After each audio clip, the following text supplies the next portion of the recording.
I want to say something now about problems, identity and loyalty.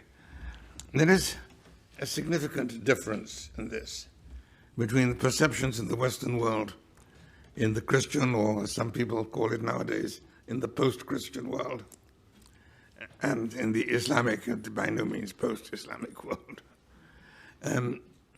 We tend to think of the world divided into nations. A nation or country, in American usage particularly, nation and country, are virtually synonymous. In British usage, they are not. I mean, when I first came to this country, and some of my colleagues at the university told me that during the summer they were proposing to drive across the nation, I was horrified. To English ears, that suggested the massive ill-treatment of large numbers of people. Nowadays, I got used to it.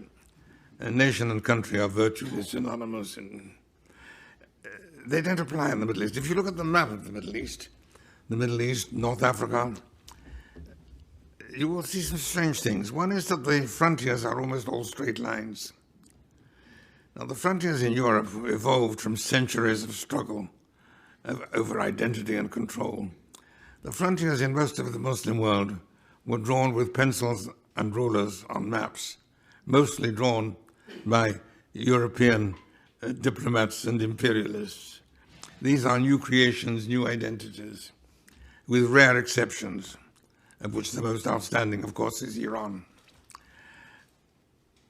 The idea of patriotism, self-definition by country, and loyalty owed to country is a modern innovation in the Muslim world. Previously, identity was defined by religion. This was the primary loyalty. What they saw was not a nation subdivided into religions, but a religion subdivided in various ways, regional, local, ethnic, tribal, and so on, of no great importance. And one sees this if one reads not only Muslim historians, but even Muslim newspapers until fairly recently. For example, I was reading not long ago an account by an Ottoman diplomat. An Ottoman diplomatic mission was sent to Vienna to negotiate with the emperor. And he describes their arrival. He said, "We were greeted by an escort of 6 infidel officers."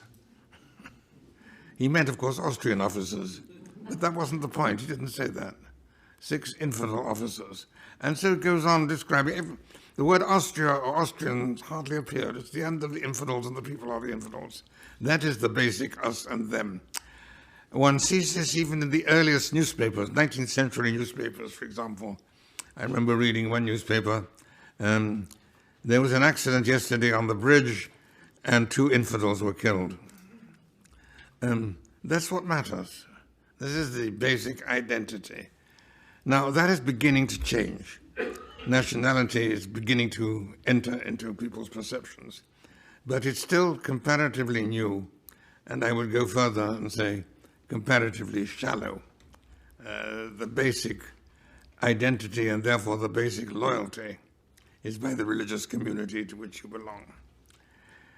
That, I think, is important also in understanding Muslim perceptions of what is going on in the world today.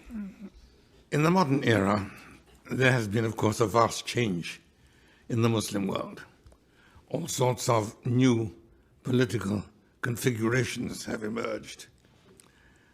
For the first time, we are seeing the formation of nation states. For the first time, we are seeing the development of something which might be called patriotism. And this, I think, is an extremely important and significant development. But it isn't so easy to get rid of the associations, the classifications, and, let's face it, the loyalties of the past.